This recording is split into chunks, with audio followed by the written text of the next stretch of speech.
बोलिए आचार्य श्री सौभाग्य सागर जी महामुनि राज की जय। आचार्य श्री सुरतन सागर जी मुनि राज की जय। मुनि संघ की जय।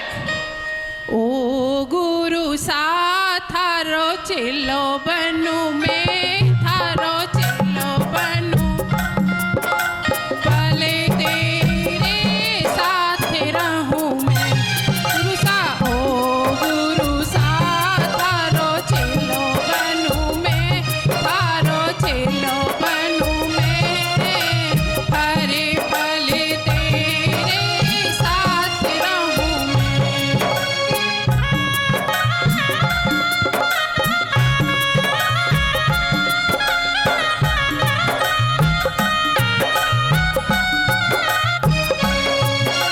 सावन का महीना होगा उसमें होगी राखी, सावन का महीना होगा उसमें होगी राखी।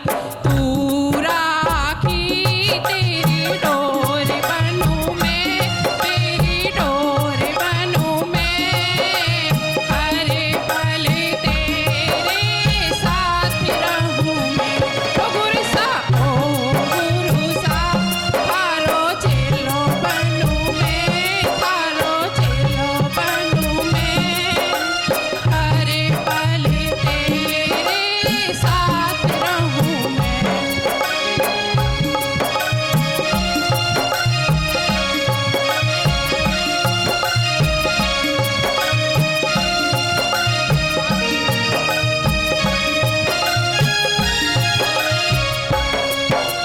भादव का महीना होगा उसमें होगी बारिश, भादव का महीना होगा उसमें होगी बारिश। तू बारिश तेरी बूंद बनूं मैं, तेरी बूंद बनूं मैं, हरे भले तेरे साथ रहूं मैं। गुरु सा, ओ गुरु सा थारो चेलो बनूं मैं, थारो चेलो बनूं मैं, हरे भले तेरे साथ रहूं मैं।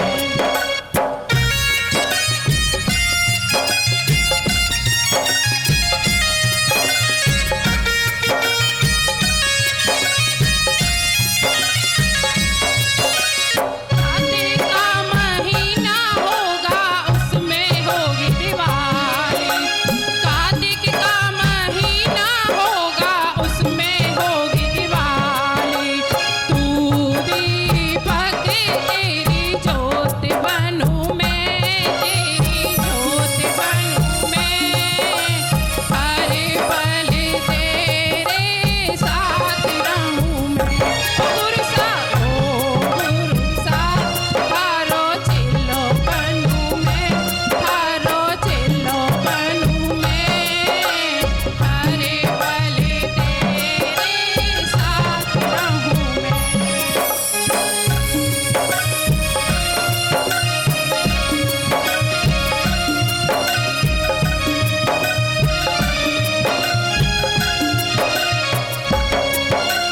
फागुन का महीना होगा उसमें होगी होली, फागुन का महीना होगा उसमें होगी होली। तू पिचकारी तेरो रंग बनूं मैं, तेरो रंग बनूं मैं, हरे भले तेरे साथ रहूं मैं। ओ गुरु सा, ओ गुरु सा चेलो बनूं मैं, थारो चेलो बनूं मैं, हरे भले तेरे साथ रहूं मैं। ओ गुरु सा, ओ गुरु सा थारो चेलो बनूं मैं, थारो चेलो बनूं मैं, हरे भले तेरे साथ रहूं। ये शांतिनाथ भगवान की जय। और अब चलेंगे पूज्य गुरुदेव के चरणों में। हम सभी लोग एक साथ मिलकर के आचार्य भगवंत के चरणों में निवेदन करेंगे।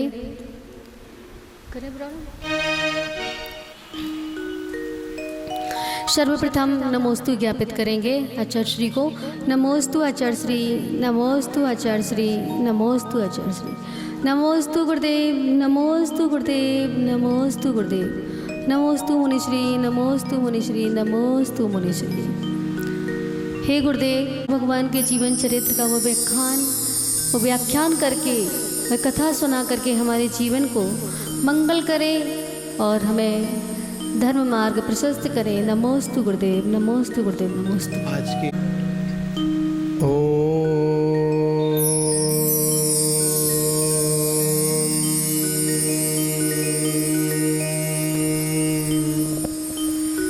नमः सिद्धेभ्यः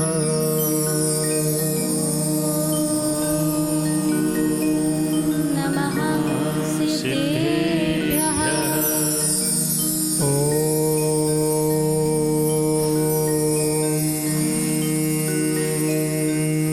नमः सिद्धेभ्यः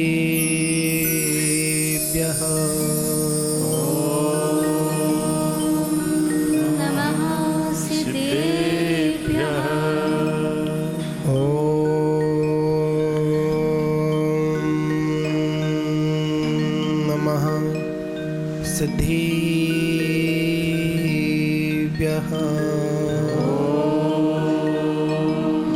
नमः सिद्धेभ्यः नमः श्री शांतिनाथाय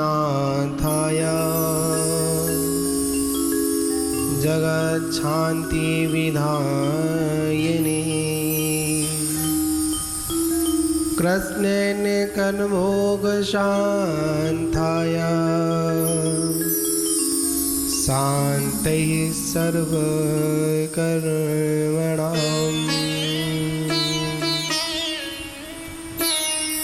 नमो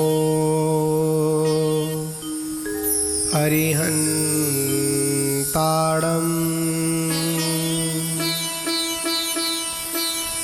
नमो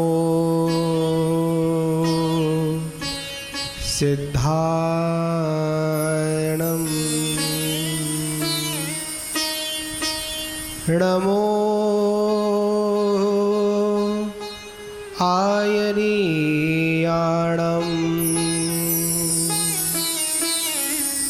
नमो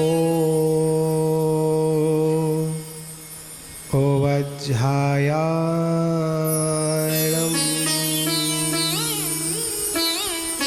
नमो लोई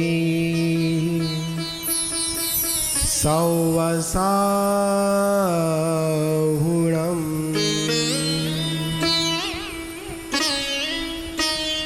पंच परमेष्ठी भगवान की जय हो, शांतिनाथ भगवान की जय हो। परम पूज्य आचार्य गुरुदेव 108 आदि सागर महावीर कीर्ति विमल सागर जी गुरु महाराज की जय हो।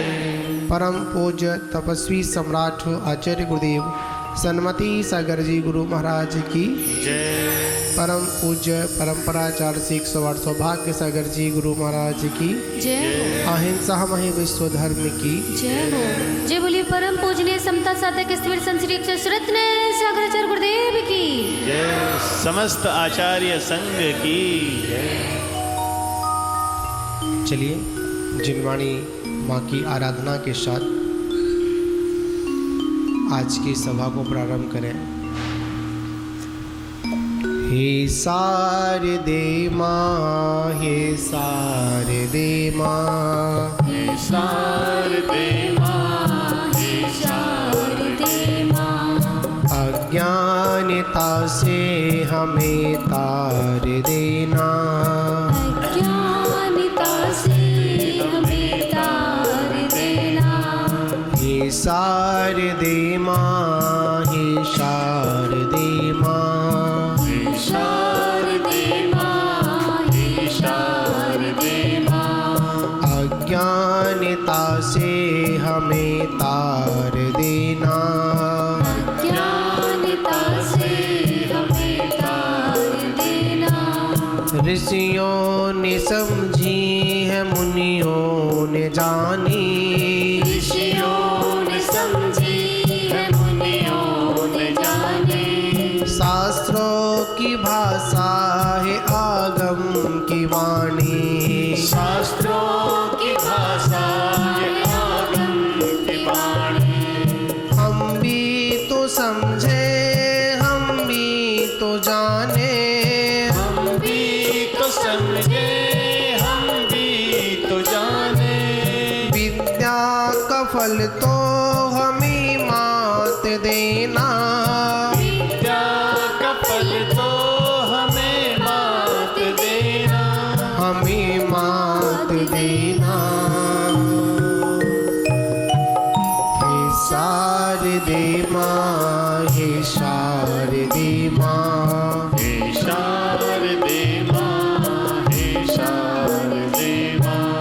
अज्ञानता से हमें तार देना, ज्ञानता से हमें तार देना। तू ज्ञानदायी हमें ज्ञान दे दे, तू ज्ञानदायी हमें ज्ञान दे दे। रत्नत्रयों का हमें दान दे दे, रत्नत्रयों का हमें दान दे दे। मन से हमारे मिटा दे अंधेरा, मन से हमारे मिटा दे अंधेरा। हमको उज्ज्वाली का शिव द्वार दे माँ, हमको उजाले का शिव द्वार देना, शिव द्वार दे माँ। हे शारदे माँ, हे शारदे माँ, हे शारदे माँ, हे शारदे माँ। अज्ञानता से हमें तार देना, ज्ञानता से हमें तार देना। हृदय के कमल पर पधारो हे माता, हृदय के कमल पर पधारो हे माता।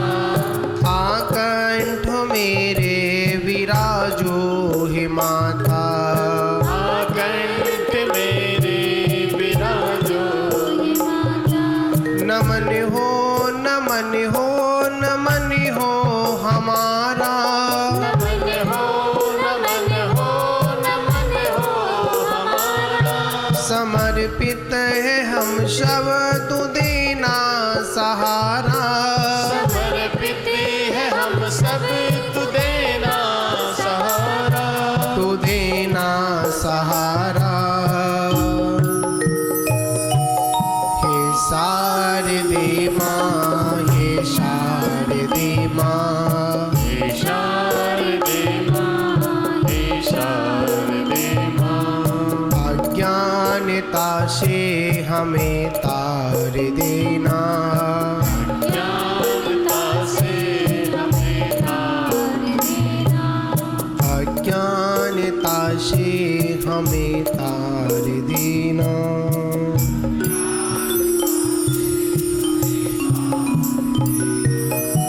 बोलिए द्वादशांग माँ जिनवाणी की जय। मान बाबू, हम सभी लोग शांतनाथ भगवान की वह पावन गाथा को अपन श्रवण कर रहे हैं, जिसमें आज उस विषय का वर्णन है जब विद्याधरों की नगरी रतनपुर चक्रवाल में संत का आगमन हुआ और संत के आगमन पर राजा जुननजटी विद्याधर अपने पूरे परकर के साथ, पूरे परिवार के साथ जब वह माली के द्वारा सूचना मिली तो वह उन मुनराजों की वंदना करने के लिए मनोहर नाम के उस वन में पहुँचे और पहुंचकर मुनराज की बड़े भक्ति भाव के साथ में पूजन अर्चना वंदन की, इनकी स्तुति की। और इतना सारा करने के बाद फिर वो थक गया और थक कर उन गुरुराज से बोलता है, आप ज्ञान नेत्र के धारक हैं, आप हमको कुछ ऐसा मार्ग बताएं जिस मार्ग से हमारा कल्याण हो। ये आत्मा पतन की ओर हमेशा जा रही है और इस आत्मा का कल्याण कैसे हो, ऐसा मार्ग हे गुरुराज आप ही बता सकते हैं। हमारे ऊपर कृपा कर, दया कर, कुछ हमको संदेश दें। क्योंकि जो गुरुराज होते हैं, मुनिराज होते हैं, स्वयं कल्याण के साथ साथ पर कल्याण का भी लक्ष्य होता है। क्योंकि जब तक स्वयं और कल्याण और पर कल्याण की भावना नहीं होगी तब तक हम उस धर्म को आगे तक प्रकाशित नहीं कर सकते हैं।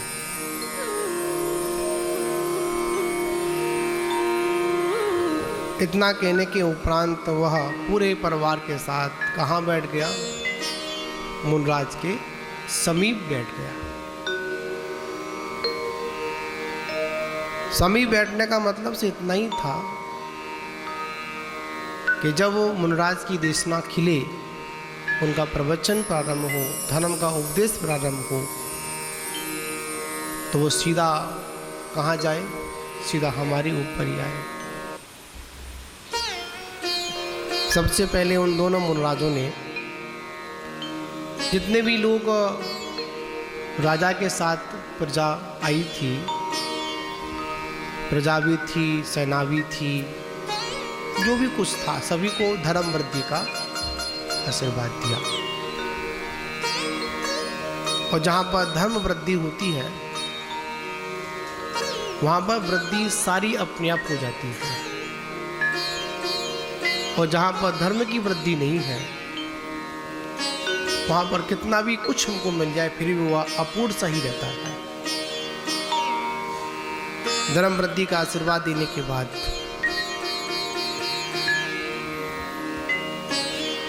जिनकी बुद्धि हमेशा दया से भरी हुई थी, ऐसे उन ज्येष्ठ मुनिराज, मतलब बड़े संघ के नायक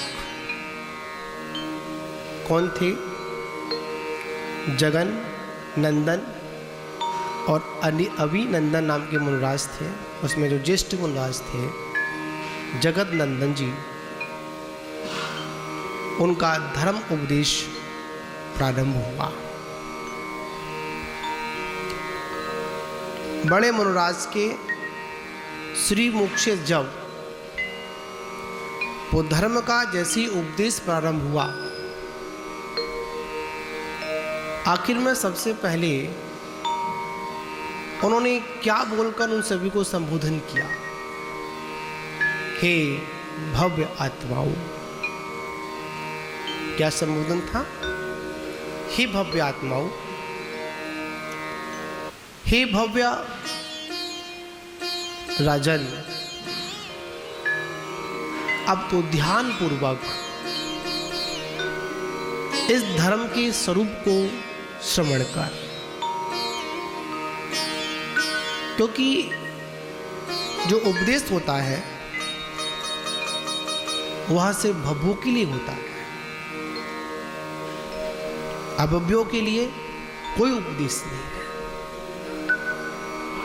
क्यों?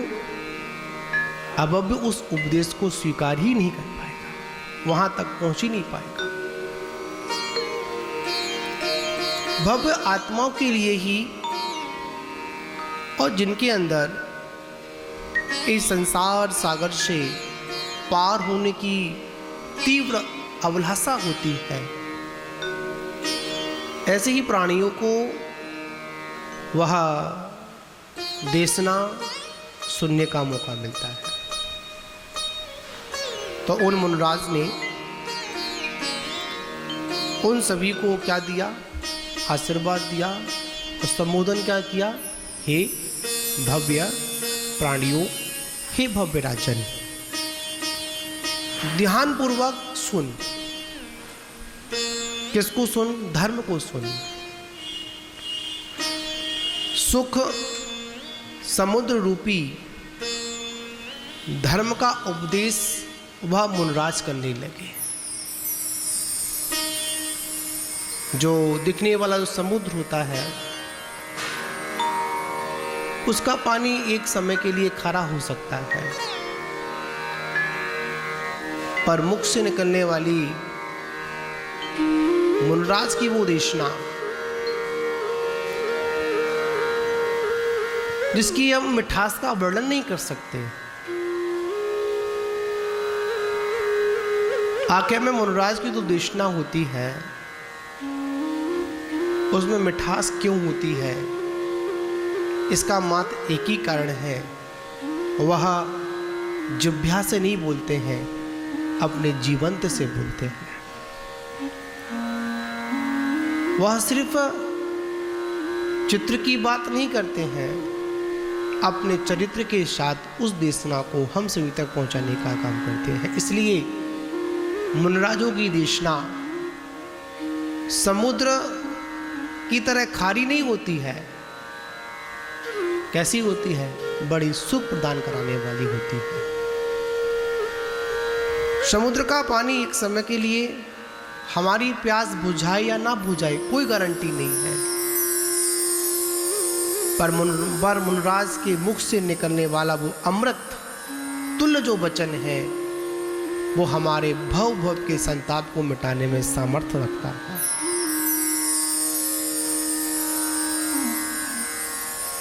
बड़ा सुंदर व्याख्यान राजा को वो करते हैं, क्योंकि मुख्यता तो राजा की होती है। भगवान के सम्मोषण में भी मुख्य गणधर होते हैं, मुख्य श्रोता होते हैं, मुख्य आरिका होती है। मुख्यता का मतलब ये नहीं कि उनको अलग स्थान दिया जाए, मुख्यता का मतलब ये कि वह अति पुण्यशाली होते हैं। और जहाँ पुण्यशाली होते हैं, तो पुण्यशालियों के प्रताप से तीर्थंकर परमात्मा की देशना भी असमय में भी खिल जाती है।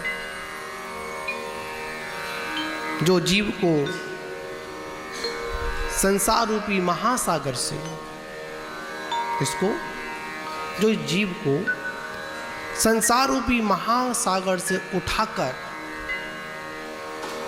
अनंत सुख से भरे हुए मोक्ष में स्वयं पहुंचा दे, उसको धर्म कहते हैं। क्या देशना रही, क्या उपदेश था? जैसा आचार्य भगवंतों ने कहा, वैसा वैसा उपदेश आपको दूंगा, वही पढ़ के बताऊंगा, जो इस जीव को कहाँ पर संसार सागर से उठाकर कहाँ पहुंचा दे? अनंत सुख रूपी मोक्ष में जाकर धर दे।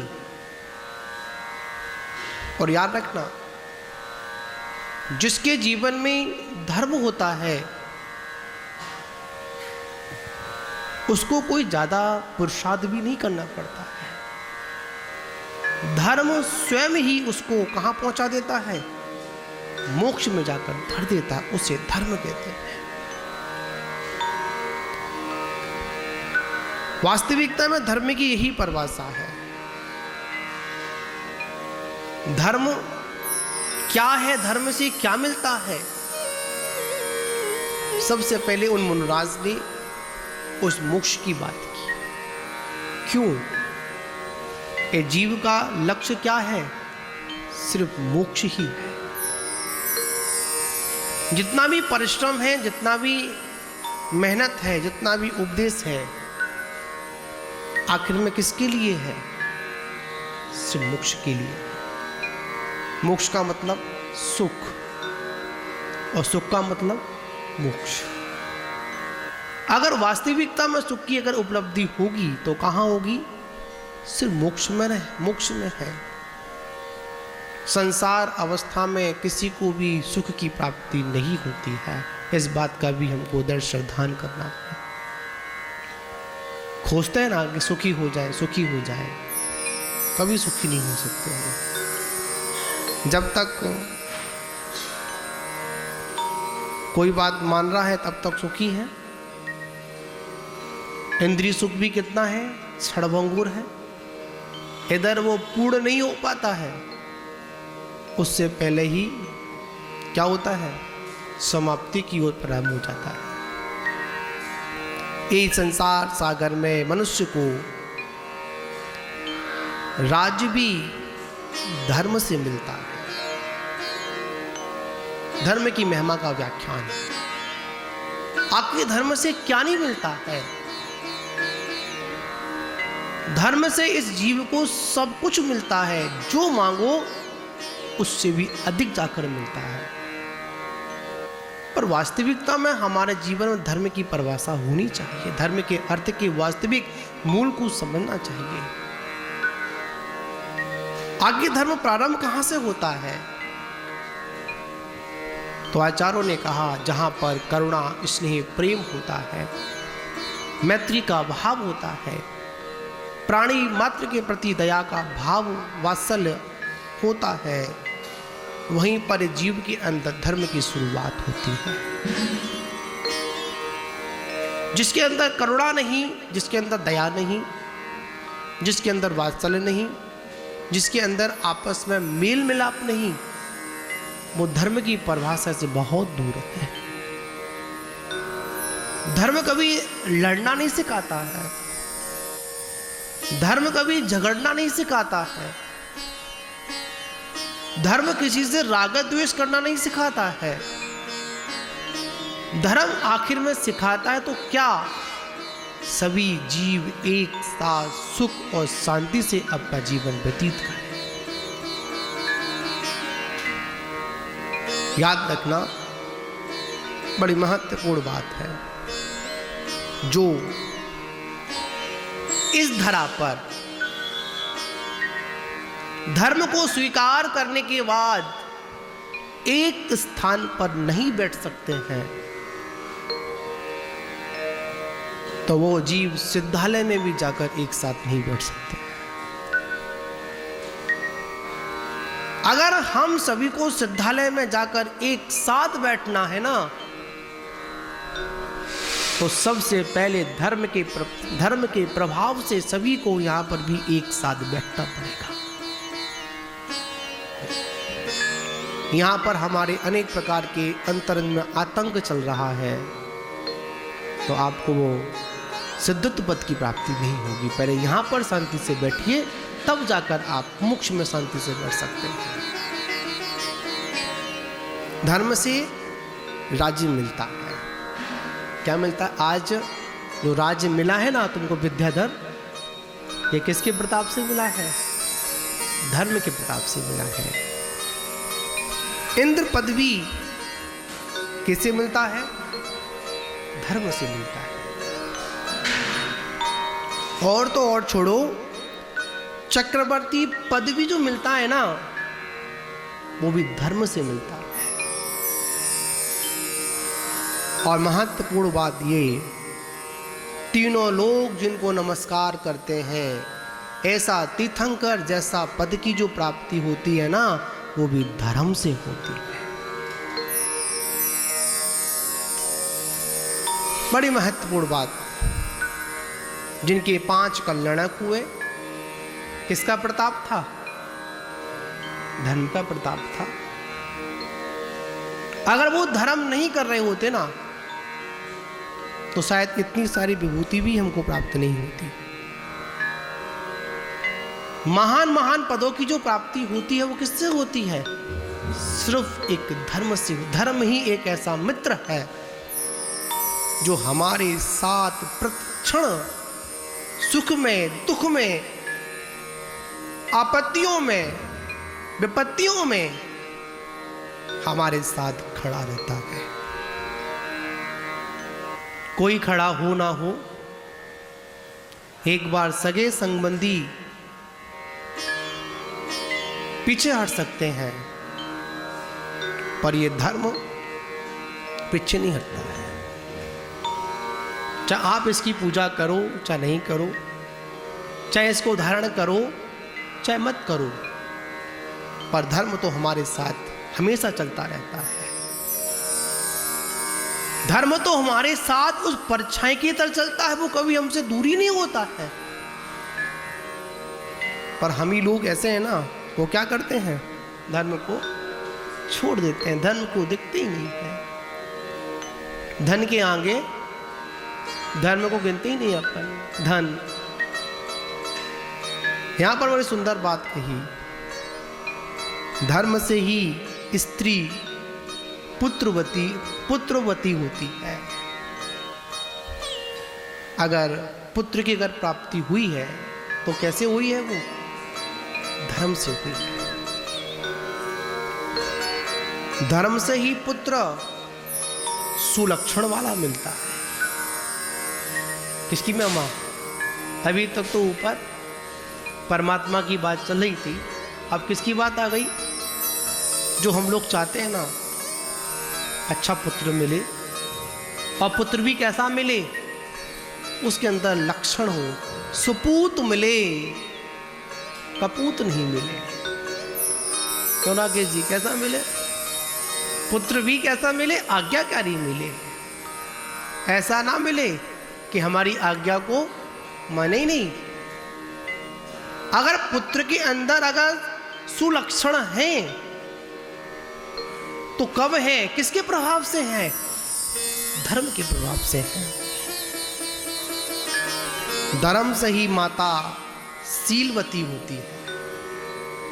किससे होती है? धर्म से ही होती है।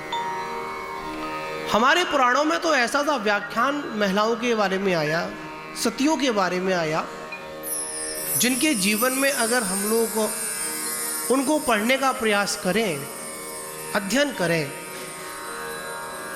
हमारे जीवन में क्या क्या कुछ भी उपसर्ग नहीं आई। उनके जीवन में सती होने पर भी पूरी समाज ने उनको गलत नजरिए से देखा, दोषी ठहरा दिया।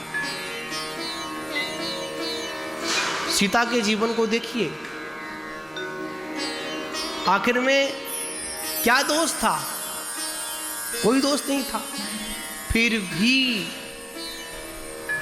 सीता को जाने कितनी कितनी कठिन परीक्षाओं से गुजरना पड़ा, पर उन्होंने अपने धर्म को नहीं छोड़ा। क्या नहीं छोड़ा? धर्म को नहीं छोड़ा। आज हमारे ऊपर कोई कैसी विपत्ति आती है तो सबसे पहले क्या छोड़ देते हैं?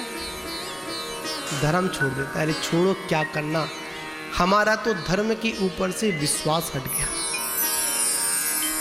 क्या बोलते हैं अपन? झट एक शब्दों में बोल देते हैं, अरे यार छोड़ो, क्या करना, रोज मंदिर जाते हैं, रोज पूजा करते हैं, पर अभी तक हमारे जीवन में कोई चमत्कार नहीं हो पाया, कोई अतिशय घटित नहीं हो पाया। हम रोज भगवान का अभिषेक करते हैं, रोज वंदना करते हैं, अरे हमारा तो कोई गम विदम बना ही नहीं। अरे छोड़ो, धर्म परम करना सब बेकार है, मंदिर जाना बंद करो, छोड़ो, क्या रखा है धर्म में? इतना समय है, हम मंदिर में देते ना, इतना समय अगर दुकान पर तो कम से कम 2-3 ग्राहक तो मामा आ ही जाएंगे। समझे ना? संतुष्टि नहीं। एक दुकान थी दूसरी कर ली क्या समझे? दूसरी हुई, तीसरी कर ली, नहीं चली तो दूसरी पे आ गए, जहां थे वहीं आ गई। सब किसके प्रभाव है? सिर्फ धर्म का प्रभाव है।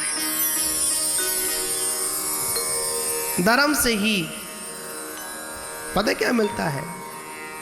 धर्म से ही मनुष्यों को अच्छे भाई बंधु मिलते हैं। क्या मिलते हैं? धर्म की महिमा है। आज कहते हैं ना, अरे हमारा भाई ऐसा है, हमारा बंधु ऐसा है। अरे हमको तो कोई मित्र मिलते हैं और मित्र मिलने के बाद क्या करते हैं? हमको धोखा दे के चला जाते हैं। आखिर ऐसा क्यों? क्या कारण है? कहीं ना कहीं हमारे धर्म में या वर्तमान में कमी रही या हमारे भूत में कमी रही। इसलिए क्या होता है? भाई बंधु भी ऐसे ही छोड़कर चले जाते हैं। और एक बात और कही, जितने भी जो आज हमारे पास में इंद्रिय सुख है वो किससे मिलते हैं? सिर्फ धर्म से मिलते हैं। आज जितने भी भोगों की जो सामग्री हमको प्राप्त हुई, भोग उपभोग, पांचों इंद्रियों की विषय जो सहजता में जो प्राप्त हुए ना, वो किससे हुए? सिर्फ धर्म से हुए। जो हमको सवारी मिली, सवारी का मतलब गाड़ी घोड़े, ठीक, पदार्थ मिला, राज्य मिला, आभूषण मिला, ये सब किससे मिला? सिर्फ धर्म से मिला। दुनिया में ऐसे बहुत से लोग हैं जिनों के पास ये कुछ भी नहीं है। दुनिया में ऐसे बहुत से लोग आपको देखने को मिल जाएंगे जिनके पास छत नहीं है। किसी के पास झोपड़ी तो मिल ही जाएगी, पर किसी के पास झोपड़ी भी नहीं होती है। ऐसा भी देखने को मिलता है। दुनिया में ऐसे बहुत से लोग हैं, हम लोग बड़ा दुखी होते हैं ना, अरे भगवान तूने ऐसा कर दिया, तूने वैसा कर दिया, इतना कुछ दिया, थोड़ा सा और देता तो क्या फर्क पड़ता, थोड़ा और दे देता ना। बड़ी सुंदर बात पढ़ने को मिलती है, पैरों में अगर जूते ना हो तो दुखी मत होना। क्या समझे आप लोग? पैरों में अगर जूते ना हो तो दुखी मत होना। दुनिया में ऐसे लोग हैं उनके पास पैर नहीं है, कम से कम तुम्हारे पास पैर तो मौजूद है।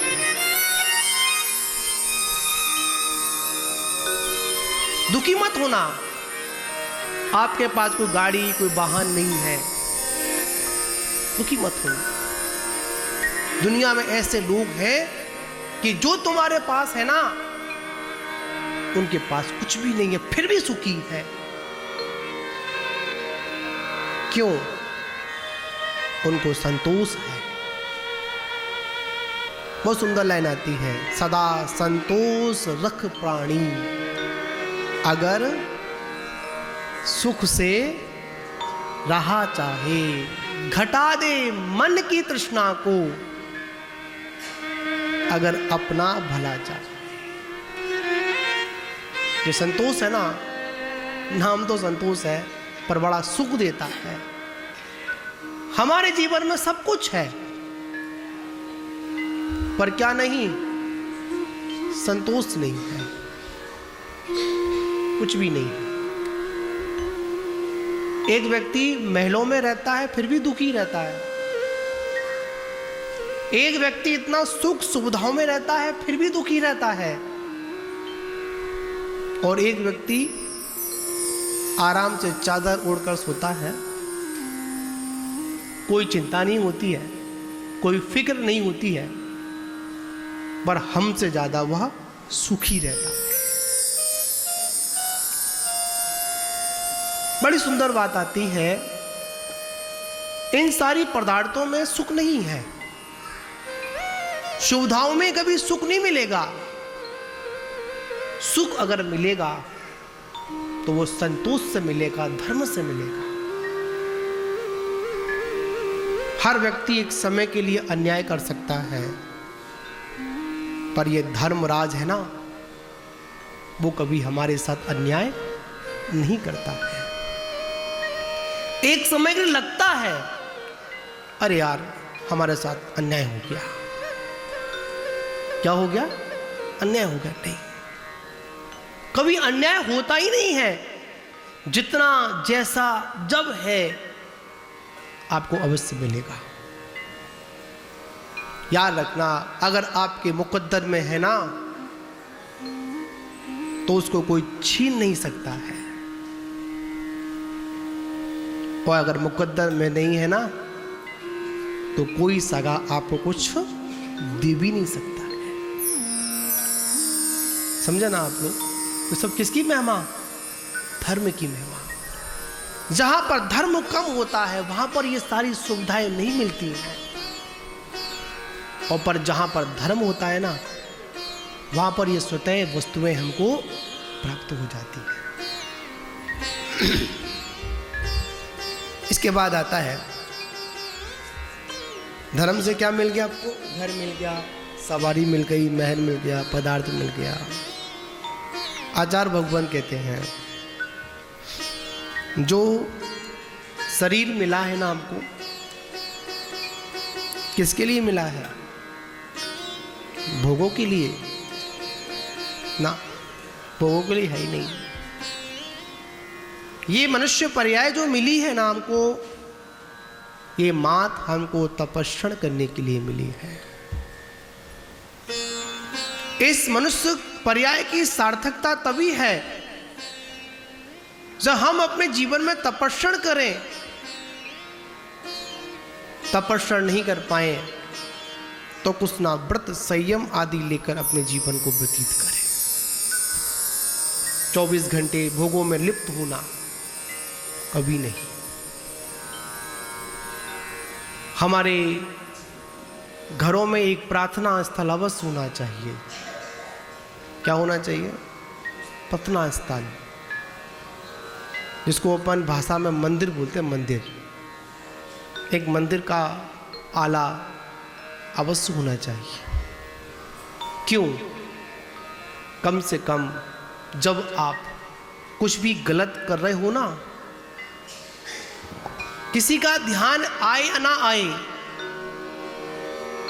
एक बार क्या ध्यान आएगा, अरे यहाँ नहीं करना है, यहाँ तो भगवान का स्थान है, यहाँ तो प्रार्थना स्थल है, यहाँ तो मंदिर है, यहाँ तो जिनवाणी विराजमान है, यहाँ तो गुरुराज की प्रतिमा विराजमान है, यहाँ तो भगवान विराजमान।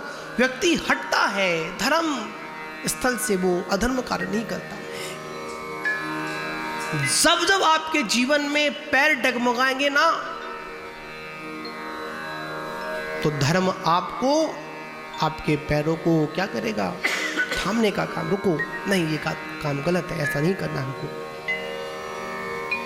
जब ये शरीर भोगों की ओर जाएगा, धर्म ही कहेगा नहीं, ये धर्म, ये शरीर मिला, क्यों मिला? मात्र तपस्या करने के लिए मिला। सब दोषों से रहित उत्तम सैनन, रूप लावण्य, सौभाग्य से सुशोभित जो होता है ना, वो सब किससे होता है? सिर्फ एक धर्म से होता है। रूप मिला, लावण्य मिला, सौंदर्य मिला, सुंदरता मिली, किसके प्रभाव से मिला? सब धर्म के प्रभाव से मिला। किसी किसी के पास पैसा बहुत होता है पर रूप लावण्य ठीक नहीं होता। आचार्य कुंद स्वामी ने स्पष्ट कह दिया, अगर कोई निर्गंत अवस्था को स्वीकार अगर करता है, कुरूप नहीं कर सकता है, दिखने में कुरूप हो, वो निर्गंत नहीं बनेगा। निर्गंत वही बनेगा, साधु वही बन सकता है जो सर्वांग सुंदर हो। स्पष्ट आदेश दिया। ये तो कहा किसी की आंख कम है, किसी की उंगलियां ज्यादा है, अनेक अनेक प्रकार के शरीर में दोष होते हैं, वो निर्गंत अवस्था को स्वीकार नहीं कर सकते। सर्वांग सुंदर जो शरीर होता है ना, वही क्यों कौन बन पाता है? वही तपस्या और के लिए मुनि बन सकता है। क्षुल्लक वगैरह की तो बात अलग है, पर निर्गंत अवस्था वही स्वीकार करेगा जो बिल्कुल सुंदर होगा। किससे प्राप्त होता है? धर्म से प्राप्त होता है। धर्म की और महिमा कहते हैं, धर्म से ही धर्मात्मा लोगों को लक्ष्मी सदा दासी के समान स्थिर बनी रहती है। ये तो बड़ी मतलब की बात है दीपक भाई। क्या आप इस लक्ष्मी को अपना दासी बनाना चाहते हो ना? हमेशा आपके पास रहे, आपको कभी छोड़कर नहीं जाए। हाँ, दासी बनी रहेगी, कभी आपके दरवाजे से, आपकी तिजोरी से कभी छूटकर नहीं जाएगी। हाँ, एक ही उपाय है, धर्म करो। क्या करो? जितना हो सकता है धर्म करो। धर्म का मतलब अपनी कसायों को कम करो और देव शास्त्र गुरु के चरणों में क्या रहो? समर्पित हो। संसार में जो जो दुर्लभ वस्तुएं जो मिलती है ना, वो सब कैसे मिलती हैं? सिर्फ धर्म के प्रभाव से ही मिलती है। कितना सुंदर व्याख्यान किसको मिल रहा है? उस विद्याधर को मिल रहा है। और हमको मिल रहा है तो हम भी कौन हैं? बड़े पुण्यशाली हैं। हम विद्याधर तो नहीं कहेंगे। कौन है? बड़े ही पुण्यशाली हैं। वो देशना उसे मिली, वही देशना। और कैसे मुनराज की? चारण रद्दीधारी मुनराज की देशना। धर्म का महत्व मिल रहा है सुनने को हमको। बात में कह दिया, जो कुछ भी मिलना है, जैसा भी मिलना है, मन में जो जो बातें हैं ना,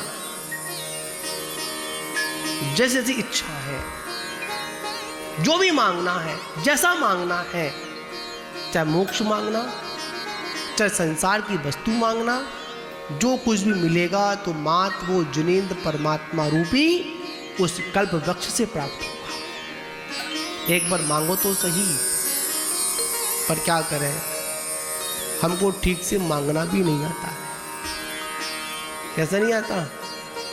छोटी मोटी चीज मांगता, अरे ये दे दो, रोज ये दे दो, वो दे दो, ऐसा कर दो, वैसा कर दो ना। इतने से काम नहीं चलेगा। तब तक मांगते रहो जब तक भगवान आपको अपना जैसा ना बना ले। क्या समझे? इनसे अगर शर्म करोगे तो कहाँ मांगोगे? किससे मांगोगे? आता ना, तुमसे शर्म करूं तो भगवान और कहाँ मैं जाऊंगा। समझे ना? ऐसे में परिवार का खर्चा और कहाँ से लाऊंगा। बड़ी महंगाई का जमाना है। टमाटर कितने हो गए? सुना था मैंने। आप हिम्मत करो, महाराज को टमाटर की पता खरीद चल गई। क्या करूं? आते हैं लोग, बोलूं क्या? नहीं बोलूं क्या ना? समझे ना? बड़ा खर्चा है, बड़ा, समझे ना? महंगाई का जमाना है, कहां से कहां पहुंच गया देश। ठीक है ना? और महंगाई भी बहुत ऊंचाई तक पहुंच रही है। तो कहा, तुमसे शर्म करूं तो भगवान और कहाँ मैं जाऊंगा। करूं तो भगवान और कहाँ मैं जाऊंगा। ऐसे में परिवार का खर्चा और कहाँ से लाऊंगा। ऐसे में परिवार का खर्चा और कहाँ से लाऊंगा। दुनिया तो बिगड़ी बनाती नहीं, दुनिया तो बिगड़ी बनाती नहीं। भगवान तेरे आगे लाज आती नहीं। भगवन तेरे आगे लाए आती नहीं। जैसा चाहो मुझको समझना, जैसा चाहो मुझको समझना, बस तुमसे है बस इतना कहना, बस तुमसे है बस इतना कहना। मांगने की आदत मेरी जाती नहीं, मांगने की आदत मेरी जाती नहीं। भगवन तेरे आगे लाज आती नहीं। भगवन तेरे आगे लाज आती नहीं। ठीक है ना। यहाँ पर मांगना है, क्या मांगना है भगवान से? जो मांगना चाहते हो मांगो, कभी मत शर्माना भगवान के सामने। बहुत लोग कहते हैं अरे बीतराई भगवान से क्या मांगो, ये क्या देंगे, कहते नहीं कहते, पर ये तो बीतरागी हैं, ये क्या देंगे, इनके पास कुछ नहीं है, ना ये कुछ लेते हैं ना कुछ देते हैं, तो फोकट में या फिर क्यों आते हो आप लोग? याद रखना, ये तो इतना कुछ देते हैं, इतना कुछ देते हैं, उतना संसार में कोई दूसरा देने वाला नहीं है। पर हमारे पास पात्र तो होना चाहिए, और पात्र भी कैसा? फूटा। मामा कैसा पात्र? फूटा। ऊपर से डालो नीचे से निकल जाए। अरे भाई, पात्र मजबूत होना चाहिए, समझना। तो धर्म ही एक ऐसा पात्र है जो हमारे पात्रों को कैसा कर देता है? व्यवस्थित कर देता है। उसमें जो डाला जाता है ना, वो टिका रहता है। पर क्या करें, हम घड़ी की तरह है, टिक टिक तो करते हैं पर टिकते नहीं है, रुक नहीं पाते, इसलिए हमारा पात्र खाली का खाली रहता है। तो यहां पर कहा बहुत कहने से क्या होगा राजन, संसार में जो भी दुर्लभता है, चाहे तीनों लोगों में कहीं भी अगर प्राप्त नहीं हो रही हो, तो मात्र वो धर्म के प्रताप से ही हमको सहजता से प्राप्त हो जाती है। मनुष्यों के लिए ये जो कुछ भी है धर्म के बिना संभव नहीं है। ये सब बातें पाप के उदय से जो कुछ भी हमारे जीवन में विपत्ति आती है, कष्ट आते हैं, वो क्यों आते हैं?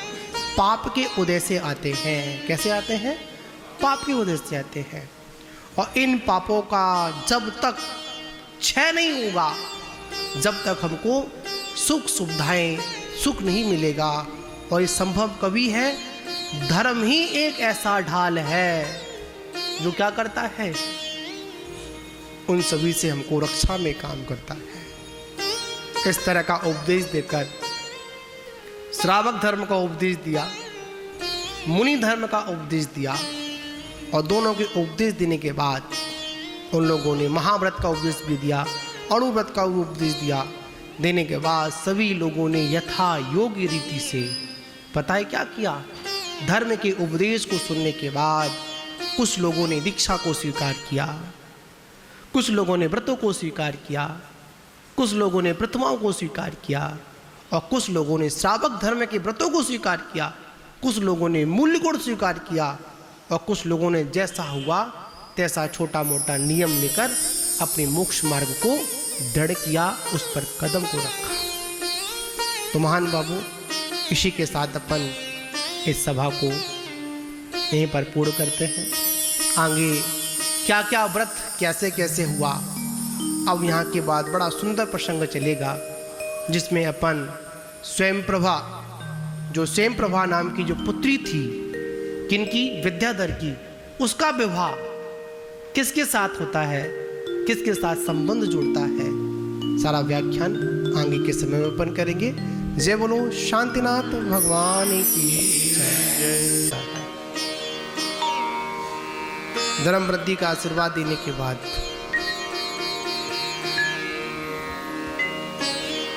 जिनकी बुद्धि हमेशा दया से भरी हुई थी, ऐसे उन ज्येष्ठ मुनिराज मतलब बड़े संघ के नायक कौन थे? जगन नंदन और अभिनंदन नाम के मुनिराज थे। उसमें जो ज्येष्ठ मुनिराज थे जगत नंदन जी, उनका धर्म उपदेश प्रारंभ हुआ। बड़े मुनिराज के श्री मुख से जब वो धर्म का जैसी उपदेश प्रारंभ हुआ, आखिर में सबसे पहले उन्होंने क्या बोलकर उन सभी को संबोधन किया? हे भव्य आत्माओं। क्या संबोधन था? हे भव्य आत्माओं, हे भव्य राजन, अब तो ध्यान पूर्वक इस धर्म के स्वरूप को श्रवण कर, क्योंकि जो उपदेश होता है वह सिर्फ भव्यों के लिए होता है, अभव्यों के लिए कोई उपदेश नहीं है। क्यों? अभव्य उस उपदेश को स्वीकार ही नहीं कर पाएगा, वहां तक पहुंच ही नहीं पाएगा। भव्य आत्माओं के लिए ही, और जिनके अंदर इस संसार सागर से पार होने की तीव्र अभिलाषा होती है, ऐसे ही प्राणियों को वह देशना सुनने का मौका मिलता है। तो उन मुनिराज ने उन सभी को क्या दिया? आशीर्वाद दिया और संबोधन क्या किया? हे भव्य प्राणियों, हे भव्य राजन, ध्यान पूर्वक सुन। किसको सुन? धर्म को सुन। सुख समुद्र रूपी धर्म का उपदेश वह मुनिराज करने लगे। जो दिखने वाला जो समुद्र होता है, उसका पानी एक समय के लिए खारा हो सकता है, पर मुख से निकलने वाली मुनिराज की वो देशना, जिसकी हम मिठास का वर्णन नहीं कर सकते। आखिर में मुनिराज की जो देशना होती है, उसमें मिठास क्यों होती है? इसका मात्र एक ही कारण है, वह जिह्वा से नहीं बोलते हैं, अपने जीवंत से बोलते हैं। वह सिर्फ चित्र की बात नहीं करते हैं, अपने चरित्र के साथ उस देशना को हम सभी तक पहुंचाने का काम करते हैं। इसलिए मुनिराजों की देशना समुद्र की तरह खारी नहीं होती है। कैसी होती है? बड़ी सुख प्रदान कराने वाली होती है। समुद्र का पानी एक समय के लिए हमारी प्यास बुझाए या ना बुझाए, कोई गारंटी नहीं है, पर मुनिराज के मुख से निकलने वाला वो अमृत तुल्य जो वचन है, वो हमारे भव के संताप को मिटाने में सामर्थ्य रखता है।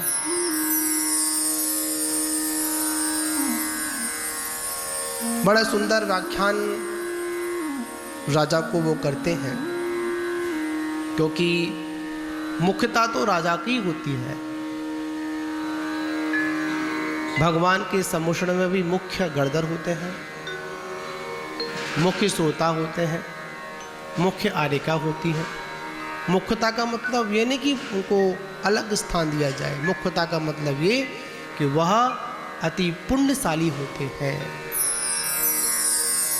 और जहाँ पुण्यशाली होते हैं तो पुण्यशालियों के प्रताप से तीर्थंकर परमात्मा की देशना भी असमय में भी खिल जाती है। जो जीव को संसार रूपी महासागर से जो जीव को संसार रूपी महासागर से उठाकर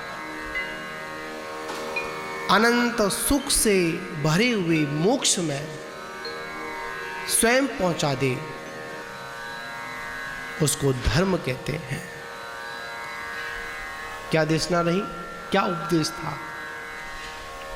जैसा आचार्य भगवंतों ने कहा वैसा वैसा उपदेश आपको दूंगा, वही पढ़ के बताऊंगा। जो इस जीव को कहां पर संसार सागर से उठाकर कहां पहुंचा दे, अनंत सुख रूपी मोक्ष में जाकर धर दे। और याद रखना, जिसके जीवन में धर्म होता है उसको कोई ज्यादा पुरुषार्थ भी नहीं करना पड़ता है। धर्म स्वयं ही उसको कहां पहुंचा देता है, मोक्ष में जाकर धर देता है, उसे धर्म कहते हैं। वास्तविकता में धर्म की यही परिभाषा है। धर्म क्या है, धर्म से क्या मिलता है। सबसे पहले उन मुनिराज ने उस मोक्ष की बात की। क्यों? ये जीव का लक्ष्य क्या है? सिर्फ मोक्ष ही है। जितना भी परिश्रम है, जितना भी मेहनत है, जितना भी उपदेश है, आखिर में किसके लिए है? सिर्फ मोक्ष के लिए। मोक्ष का मतलब सुख और सुख का मतलब मोक्ष। अगर वास्तविकता में सुख की अगर उपलब्धि होगी तो कहां होगी? सिर्फ मोक्ष में है। संसार अवस्था में किसी को भी सुख की प्राप्ति नहीं होती है। इस बात का भी हमको दृढ़ श्रद्धान करना है। खोजते हैं ना कि सुखी हो जाए, कभी सुखी नहीं हो सकते हैं। जब तक कोई बात मान रहा है तब तक सुखी है। इंद्रिय सुख भी कितना है, क्षणभंगुर है। इधर वो पूर्ण नहीं हो पाता है, उससे पहले ही क्या होता है? समाप्ति की ओर प्रारंभ हो जाता है।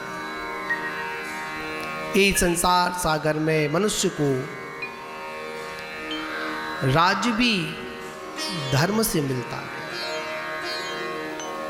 धर्म की महिमा का व्याख्यान है। आखिर धर्म से क्या नहीं मिलता है? धर्म से इस जीव को सब कुछ मिलता है। जो मांगो उससे भी अधिक जाकर मिलता है। पर वास्तविकता में हमारे जीवन में धर्म की परिभाषा होनी चाहिए। धर्म के अर्थ के वास्तविक मूल को समझना चाहिए। आगे धर्म प्रारंभ कहां से होता है? तो आचार्यों ने कहा जहां पर करुणा, स्नेह, प्रेम होता है, मैत्री का भाव होता है, प्राणी मात्र के प्रति दया का भाव, वात्सल्य होता है, वहीं पर जीव के अंदर धर्म की शुरुआत होती है। जिसके अंदर करुणा नहीं, जिसके अंदर दया नहीं, जिसके अंदर वात्सल्य नहीं, जिसके अंदर आपस में मेल मिलाप नहीं, वो धर्म की परिभाषा से बहुत दूर है। धर्म कभी लड़ना नहीं सिखाता है। धर्म कभी झगड़ना नहीं सिखाता है। धर्म किसी से राग द्वेष करना नहीं सिखाता है। धर्म आखिर में सिखाता है तो क्या? सभी जीव एक साथ सुख और शांति से अपना जीवन व्यतीत करें। याद रखना, बड़ी महत्वपूर्ण बात है। जो इस धरा पर धर्म को स्वीकार करने के बाद एक स्थान पर नहीं बैठ सकते हैं, तो वो जीव सिद्धालय में भी जाकर एक साथ नहीं बैठ सकते। अगर हम सभी को सिद्धालय में जाकर एक साथ बैठना है ना, तो सबसे पहले धर्म के प्रभाव से सभी को यहां पर भी एक साथ बैठना पड़ेगा। यहां पर हमारे अनेक प्रकार के अंतरंग में आतंक चल रहा है, तो आपको वो सिद्धत्व पद की प्राप्ति नहीं होगी। पहले यहां पर शांति से बैठिए, तब जाकर आप मोक्ष में शांति से बैठ सकते हैं। धर्म से राज्य मिलता है। क्या मिलता है? आज जो राज्य मिला है ना तुमको विद्याधर, ये किसके प्रताप से मिला है? धर्म के प्रताप से मिला है। इंद्र पदवी किससे मिलता है? धर्म से मिलता है। और तो और छोड़ो, चक्रवर्ती पदवी जो मिलता है ना, वो भी धर्म से मिलता है।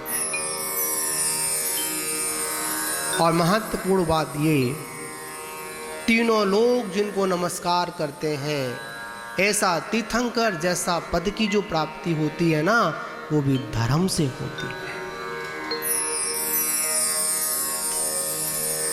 बड़ी महत्वपूर्ण बात। जिनके 5 कल्याणक हुए, किसका प्रताप था?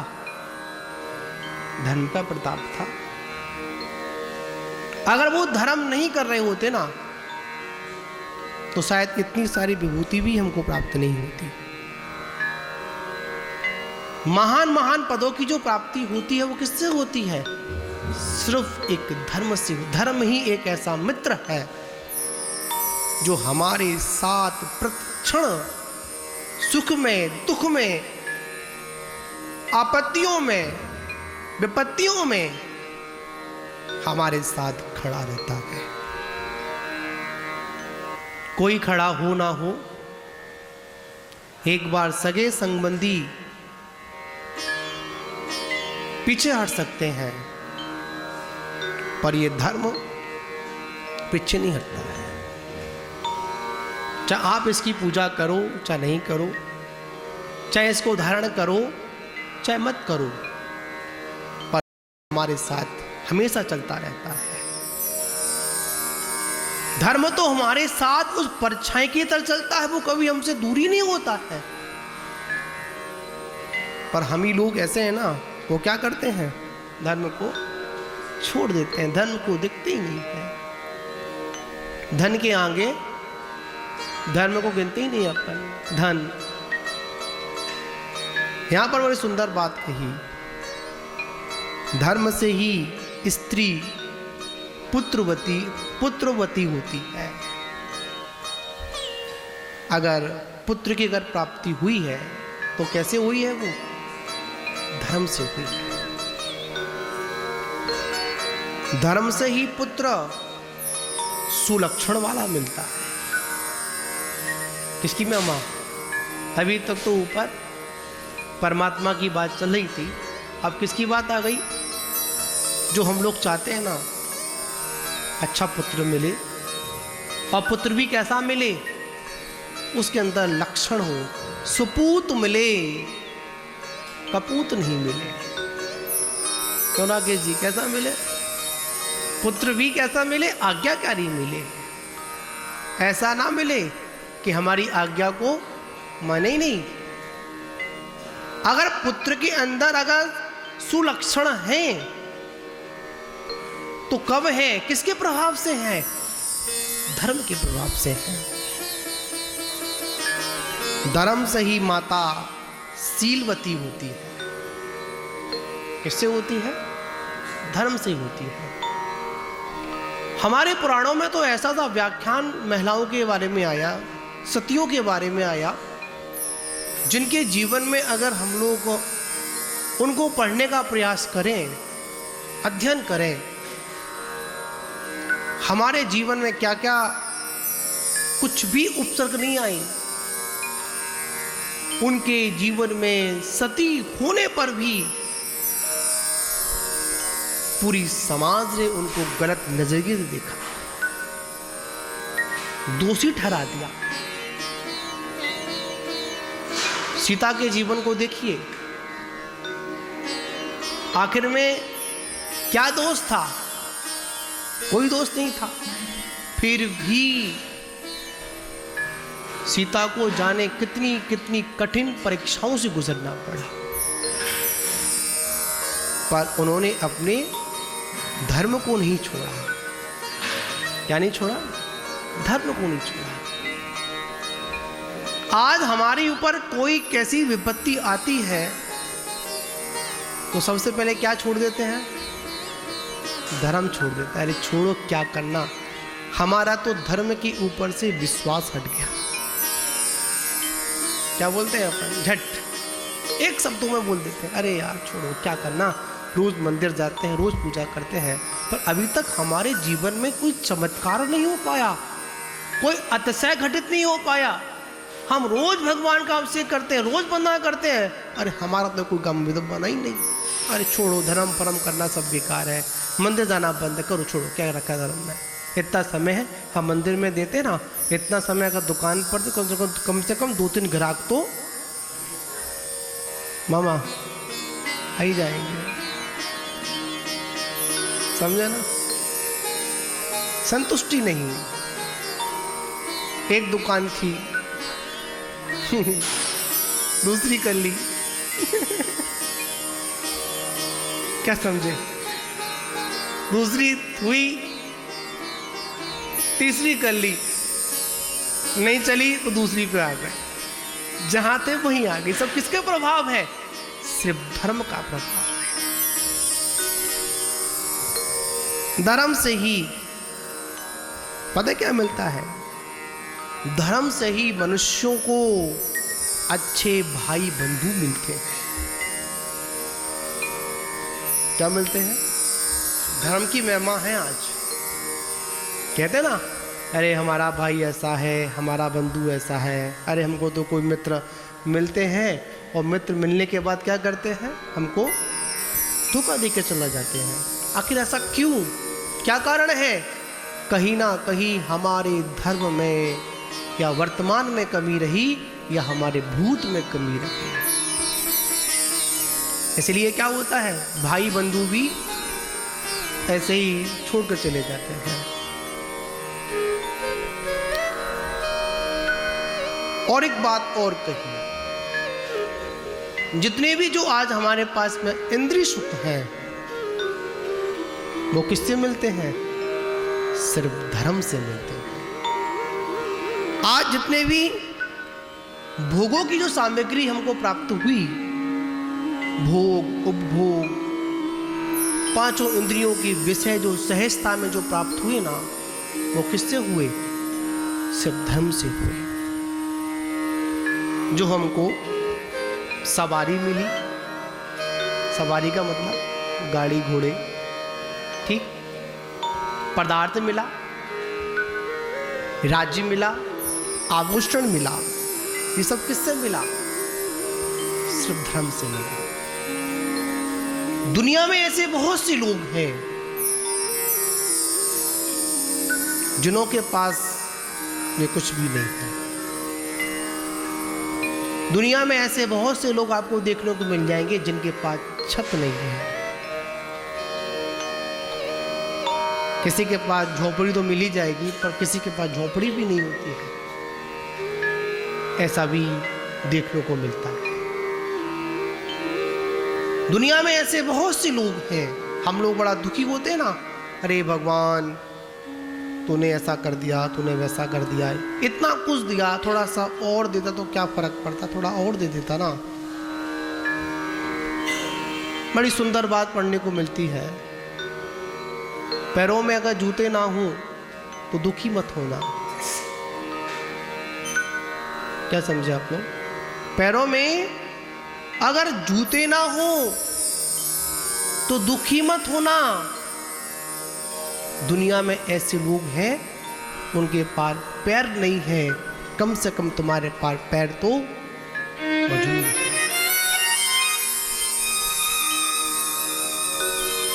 दुखी मत होना। आपके पास कोई गाड़ी, कोई वाहन नहीं है, दुखी मत होना। दुनिया में ऐसे लोग हैं कि जो तुम्हारे पास है ना, उनके पास कुछ भी नहीं है फिर भी सुखी है। क्यों? उनको संतोष है। बहुत सुंदर लाइन आती है, सदा संतोष रख प्राणी, अगर सुख से रहा चाहे, घटा दे मन की तृष्णा को, अगर अपना भला चाहे। ये संतोष है ना, नाम तो संतोष है पर बड़ा सुख देता है। हमारे जीवन में सब कुछ है पर क्या नहीं, संतोष नहीं है, कुछ भी नहीं है। एक व्यक्ति महलों में रहता है फिर भी दुखी रहता है। एक व्यक्ति इतना सुख सुविधाओं में रहता है फिर भी दुखी रहता है। और एक व्यक्ति आराम से चादर ओढ़कर सोता है, कोई चिंता नहीं होती है, कोई फिक्र नहीं होती है, पर हमसे ज्यादा वह सुखी रहता है। बड़ी सुंदर बात आती है, इन सारी पदार्थों में सुख नहीं है, सुविधाओं में कभी सुख नहीं मिलेगा। सुख अगर मिलेगा तो वो संतोष से मिलेगा, धर्म से मिलेगा। हर व्यक्ति एक समय के लिए अन्याय कर सकता है, पर ये धर्मराज है ना, वो कभी हमारे साथ अन्याय नहीं करता है। एक समय के लिए लगता है अरे यार हमारे साथ अन्याय हो गया, क्या हो गया, अन्याय हो गया। नहीं, कभी अन्याय होता ही नहीं है। जितना जैसा जब है आपको अवश्य मिलेगा। याद रखना, अगर आपके मुकद्दर में है ना तो उसको कोई छीन नहीं सकता है, और अगर मुकद्दर में नहीं है ना तो कोई सगा आपको कुछ दे भी नहीं सकता है। समझा ना आप लोग? तो सब किसकी महिमा? धर्म की महिमा। जहां पर धर्म कम होता है वहां पर ये सारी सुविधाएं नहीं मिलती हैं, और पर जहां पर धर्म होता है ना वहां पर ये स्वतः वस्तुएं हमको प्राप्त हो जाती हैं। इसके बाद आता है, धर्म से क्या मिल गया आपको? घर मिल गया, सवारी मिल गई, महल मिल गया, पदार्थ मिल गया। आचार्य भगवान कहते हैं जो शरीर मिला है ना आपको, किसके लिए मिला है? भोगों के लिए ना, भोगों के लिए है ही नहीं। ये मनुष्य पर्याय जो मिली है ना हमको, ये मात हमको तपस्या करने के लिए मिली है। इस मनुष्य पर्याय की सार्थकता तभी है जब हम अपने जीवन में तपस्या करें। तपस्या नहीं कर पाए तो कुछ ना व्रत संयम आदि लेकर अपने जीवन को व्यतीत करें। 24 घंटे भोगों में लिप्त होना कभी नहीं। हमारे घरों में एक प्रार्थना स्थल अवश्य होना चाहिए। क्या होना चाहिए? प्रार्थना स्थल, जिसको अपन भाषा में मंदिर बोलते हैं। मंदिर, एक मंदिर का आला अवश्य होना चाहिए। क्यों? कम से कम जब आप कुछ भी गलत कर रहे हो ना, किसी का ध्यान आए या ना आए, एक बार क्या ध्यान आएगा, अरे यहाँ नहीं करना है, यहाँ तो भगवान का स्थान है, यहाँ तो प्रार्थना स्थल है, यहाँ तो मंदिर है, यहाँ तो जनवाणी विराजमान है, यहाँ तो गुरुराज की प्रतिमा विराजमान है, यहाँ तो भगवान विराजमान। व्यक्ति हटता है धर्म स्थल से, वो अधर्म कार्य नहीं करता है। जब जब आपके जीवन में पैर डगमगाएंगे ना, तो धर्म आपको, आपके पैरों को क्या करेगा? थामने का काम। रुको, नहीं ये काम गलत है, ऐसा नहीं करना हमको। जब ये शरीर भोगों की ओर जाएगा, धर्म ही कहेगा नहीं, ये धर्म, ये शरीर मिला, क्यों मिला? मात्र तपस्या करने के लिए मिला। सब दोषों से रहित उत्तम सैनन, रूप लावण्य, सौभाग्य से सुशोभित जो होता है ना, वो सब किससे होता है? सिर्फ एक धर्म से होता है। रूप मिला, लावण्य मिला, सौंदर्य मिला, सुंदरता मिली, किसके प्रभाव से मिला? सब धर्म के प्रभाव से मिला। किसी किसी के पास पैसा बहुत होता है पर रूप लावण्य ठीक नहीं होता। आचार्य कुंद स्वामी ने स्पष्ट कह दिया, अगर कोई निर्गंत अवस्था को स्वीकार अगर करता है, कुरूप नहीं कर सकता है, दिखने में कुरूप हो, वो निर्गंत नहीं बनेगा। निर्गंत वो ही बनेगा, साधु वो ही बन सकता है जो सर्वांग सुंदर हो। स्पष्ट आदेश दिया। ये तो कहा किसी की आंख कम है, किसी की उंगलियां ज्यादा है, अनेक अनेक प्रकार के शरीर में दोष होते हैं, वो निर्गंत अवस्था को स्वीकार नहीं कर सकते। सर्वांग सुंदर जो शरीर होता है ना, वही क्यों कौन बन पाता है? वही तपस्या और के लिए मुनि बन सकता है। क्षुल्लक वगैरह की तो बात अलग है, पर निर्गंत अवस्था वही स्वीकार करेगा जो बिल्कुल सुंदर होगा। किससे प्राप्त होता है? धर्म से प्राप्त होता है। धर्म की और महिमा कहते हैं, धर्म से ही धर्मात्मा लोगों को लक्ष्मी सदा दासी के समान स्थिर बनी रहती है। ये तो बड़ी मतलब की बात है दीपक भाई। क्या आप इस लक्ष्मी को अपना दासी बनाना चाहते हो ना? हमेशा आपके पास रहे, आपको कभी छोड़कर नहीं जाए। हां, दासी बनी रहेगी, कभी आपके दरवाजे से, आपकी तिजोरी से कभी छूटकर नहीं जाएगी। हां, एक ही उपाय है, धर्म करो। क्या करो? जितना हो सकता है धर्म करो। धर्म का मतलब अपनी कसायों को कम करो और देव शास्त्र गुरु के चरणों में क्या रहो? समर्पित हो। संसार में जो जो दुर्लभ वस्तुएं जो मिलती है ना, वो सब कैसे मिलती हैं? सिर्फ धर्म के प्रभाव से ही मिलती है। क्या तो सुंदर व्याख्यान किसको मिल रहा है? उस विद्याधर को मिल रहा है। और हमको मिल रहा है तो हम भी कौन हैं? बड़े पुण्यशाली हैं। हम विद्याधर तो नहीं कहेंगे।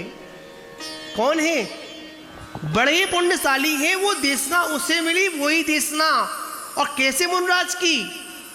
चारण रद्दीधारी मुनराज की देशना। धर्म का महत्व तो मिल रहा है सुनने को हमको। बात में कह दिया, जो कुछ भी मिलना है, जैसा भी मिलना है, मन में जो जो बातें हैं ना,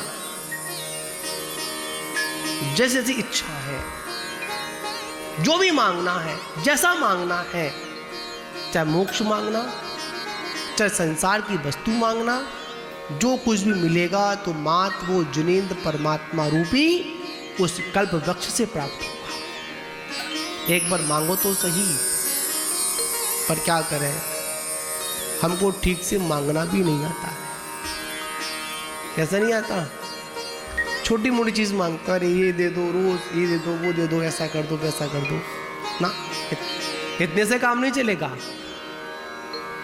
तब तक मांगते रहो जब तक भगवान आपको अपना जैसा ना बना ले। क्या समझे? इनसे अगर शर्म करोगे तो कहाँ मांगोगे? किससे मांगोगे? आता ना, तुमसे शर्म करूं तो भगवन और कहाँ मैं जाऊंगा। समझे ना? ऐसे में परिवार का खर्चा और कहाँ से लाऊंगा। बड़ी महंगाई का जमाना है। टमाटर कितने हो गए? सुना था मैंने।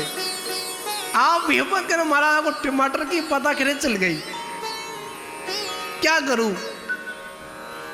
आते हैं लोग, बोलूं क्या? नहीं बोलूं क्या ना, समझे ना, बड़ा खर्चा है, बड़ा समझे ना, महंगाई का जमाना है, कहां से कहां पहुंच गया देश, ठीक है ना। और महंगाई भी बहुत ऊंचाई तक पहुंच रही है। तो कहा तुमसे शर्म करूं तो भगवन और कहाँ मैं जाऊंगा, करूं तो भगवन और कहाँ मैं जाऊंगा। ऐसे में परिवार का खर्चा और कहाँ से लाऊंगा, ऐसे में परिवार का खर्चा और कहाँ से लाऊंगा। दुनिया तो बिगड़ी बनाती नहीं, दुनिया तो बिगड़ी बनाती नहीं, भगवन तेरे आगे लाज आती नहीं, भगवन तेरे आगे लाज आती नहीं। जैसा चाहो मुझको समझना, जैसा चाहो मुझको समझना, बस तुमसे है बस इतना कहना, बस तुमसे है बस इतना कहना। मांगने की आदत मेरी जाती नहीं,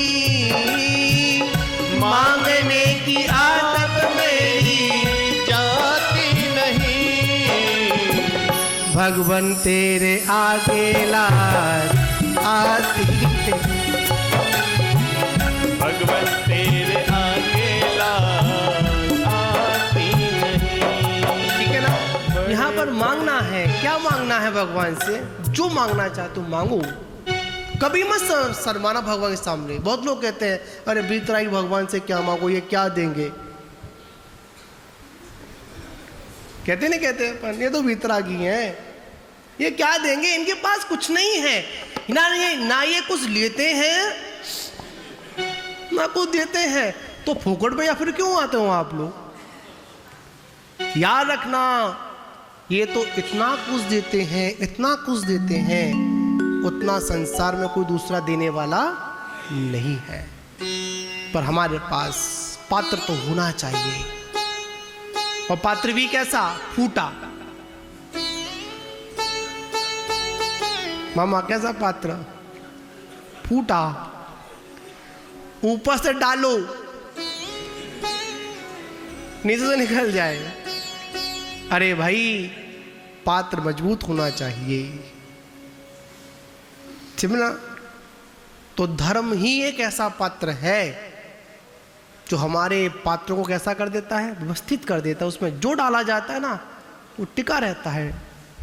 पर क्या करें, हम घड़ी की तरह है, टिक टिक तो करते हैं पर टिकते नहीं है, रुक नहीं पाते, इसलिए हमारा पात्र खाली का खाली रहता है। तो यहां पर कहा बहुत कहने से क्या होगा राजन, संसार में जो भी दुर्लभता है, चाहे तीनों लोगों में कहीं भी अगर प्राप्त नहीं हो रही हो, तो मात्र वो धर्म के प्रताप से ही हमको सहजता से प्राप्त हो जाती है। मनुष्यों के लिए ये जो कुछ भी है धर्म के बिना संभव नहीं है। ये सब बातें पाप के उदय से जो कुछ भी हमारे जीवन में विपत्ति आती है, कष्ट आते हैं, वो क्यों आते हैं? पाप के उदय से आते हैं। कैसे आते हैं? पाप के उदय से आते हैं। और इन पापों का जब तक क्षय नहीं होगा, जब तक हमको सुख सुविधाएं, सुख नहीं मिलेगा।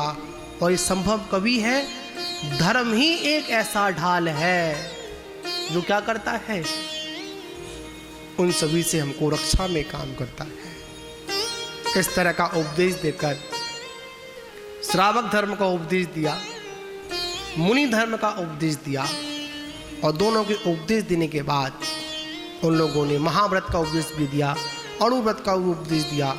देने के बाद सभी लोगों ने यथा योग्य रीति से पता है क्या किया, धर्म के उपदेश को सुनने के बाद कुछ लोगों ने दीक्षा को स्वीकार किया, कुछ लोगों ने व्रतों को स्वीकार किया, कुछ लोगों ने प्रतिमाओं को स्वीकार किया, और कुछ लोगों ने श्रावक धर्म के व्रतों को स्वीकार किया, कुछ लोगों ने मूल्य गुण स्वीकार किया, और कुछ लोगों ने जैसा हुआ तैसा छोटा मोटा नियम लेकर अपने मोक्ष मार्ग को दृढ़ किया, उस पर कदम को रखा। तो महान बाबू, इसी के साथ अपन इस सभा को यहीं पर पूर्ण करते हैं। आगे क्या क्या व्रत कैसे कैसे हुआ, अब यहाँ के बाद बड़ा सुंदर प्रसंग चलेगा, जिसमें अपन स्वयं प्रभा, जो स्वयं प्रभा नाम की जो पुत्री थी, किनकी, विद्याधर की, उसका विवाह किसके साथ होता है, किसके साथ संबंध जुड़ता है, सारा व्याख्यान आगे के समय में अपन करेंगे। जय बोलो शांतिनाथ भगवान की जय। दाता सुख बरसा, आंगने आंगने सुख बरसा, बरसा दाता सुख बरसा, आंगने आंगने सुख बरसा, चुन चुने कांटे नफरत के, प्यारे अमन के फूले खेला, वर्षा दाता सुख बरसा, आंगने आंगने सुख बरसा।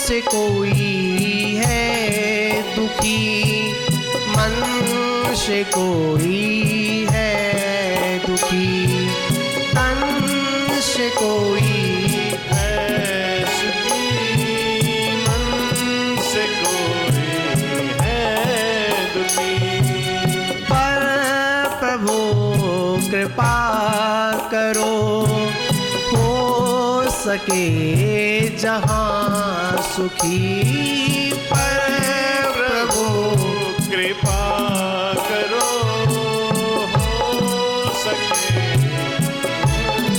सुखी, सबके ये दुखों की तू है दवा, सबके ये दुखों की तू है दवा, आंगने आंगने सुख बरसा, बरसा दाता सुख बरसा, आंगने आंगने सुख बरसा, चुन चुन कांटे नफरत के, प्यारे अमन के फूल खेला।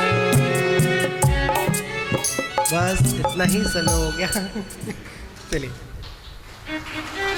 मैं आपको बता दूं, हाँ जी, हाँ सोमवार है, और जोर से बोलेंगे क्या, जय बोलिए देवादि देवी कचरण श्री शांतिनाथ भगवान की जय। परम पूजनीय मरसलगंज गौरा महा प्रभु को नमन है, शांतिनाथ भगवान हमारे, नमन चरण में प्रभु तुम्हारे, कृपाने को दर पर आओ,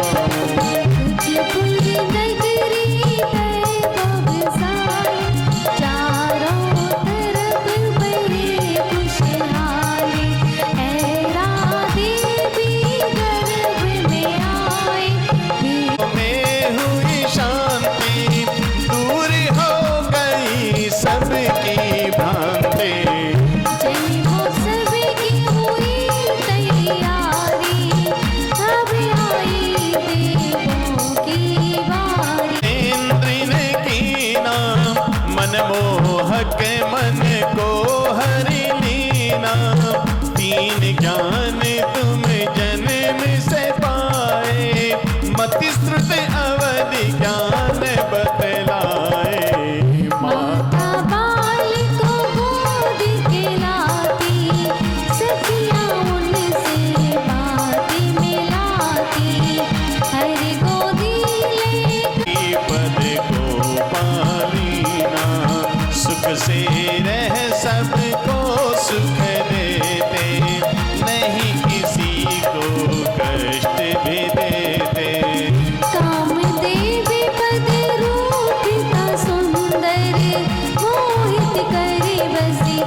करनी कष्ट को हर पल हरते।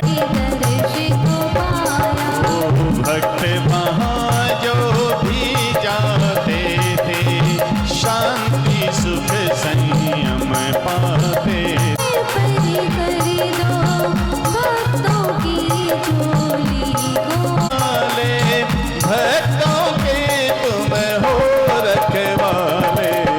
जन्म मरण का रोग मिटा दो, ज्ञानामृत को हमें पिला दो।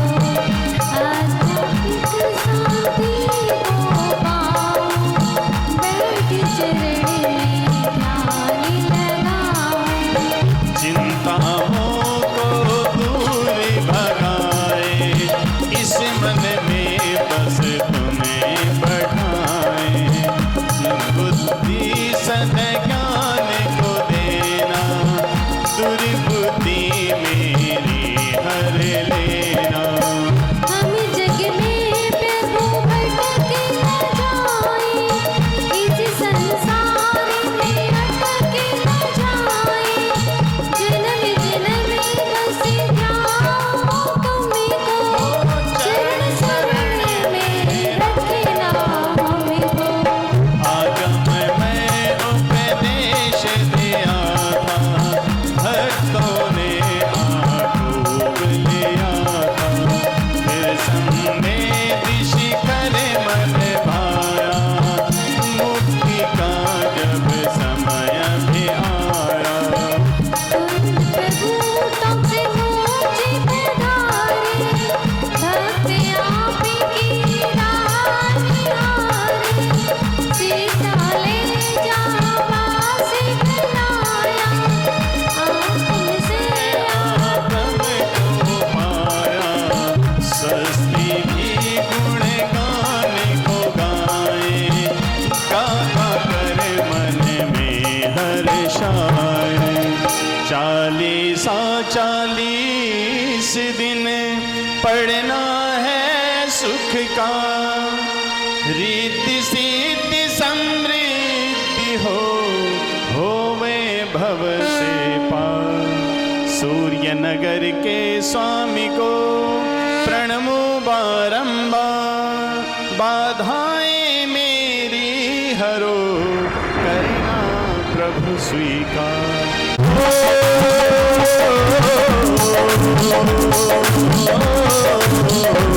या समय सार का चिंतन है, या नियम सार का बंधन है। या रहते हैं ज्ञानी, या रहते हैं ज्ञानी मस्ती में। मस्ती है सबकी हस्ती में। जय हो जय हो जय हो जय हो जय हो जय हो जय हो जय हो जय हो जय हो जय हो जय हो जय हो। धर्म है आत्म ज्ञानी का, तीर्थंकर महावीर स्वामी का। इस धर्म गवैया, इस धर्म गवैया का कहना, ये धर्म है वीरों का कहना।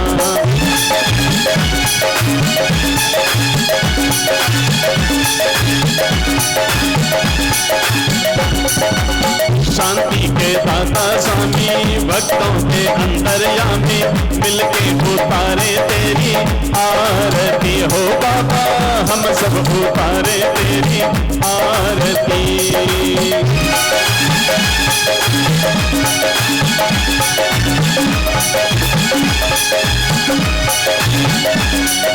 हर मन मन मूरत तेरी लगती है बड़ी सुहानी बाबा, लगती है बड़ी सुहानी।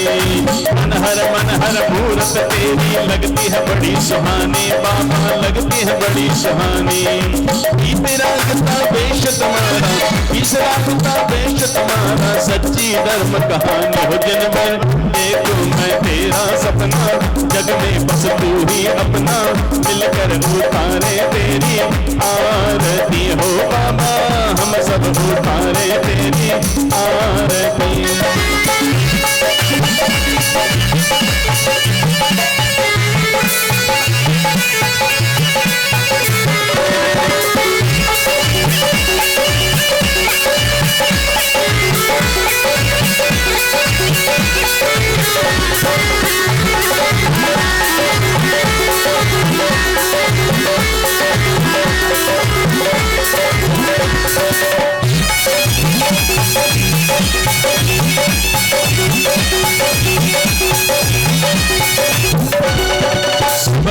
मैं माला जपता ध्यान करो मत तेरा, ध्यान करो मन तेरा।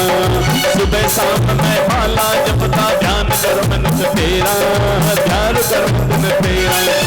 ऐसी शक्ति देना जिन पर, ऐसी शक्ति देना जिन पर हो कल्याण मेरा बिंबा। युक्ति से मुक्ति पाई भक्तों को भी बतलाई, मिलके उतारे तेरी आरती हो बाबा, हम सब उतारे तेरी आरती।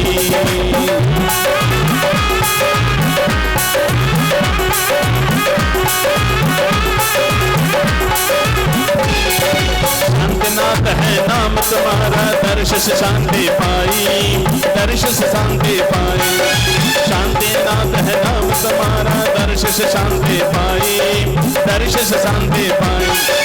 नाम तुम्हारा ले करके, नाम तुम्हारा ले करके आत्म ज्योति जगाए हो जिन पर। आंखों में मुझको दिखना, चरणों में स्वस्ति रखना, मिलके उतारे तेरी आरती हो बाबा, हम सब उतारे तेरी आरती। शांति के दाता स्वामी भक्तों के अंतर्यामी, मिलके उतारे तेरी आरती हो बाबा, हम सब उतारे तेरी आरती हो बाबा, हम सब उतारे तेरी आरती हो बाबा, हम सब उतारे तेरी आरती। श्री सौभाग्य सागर जी गुरुदेव की, परम पूजनीय इसमें संत श्री सुरतन सागराचार्य गुरुदेव की जय। गुरु बर जय सौभाग्य सागर, जय गुरु बर ज्ञान में उजागर, हम सब उतारे तेरी आरती हो गुरु बर, हम सब उतारे तेरी आरती।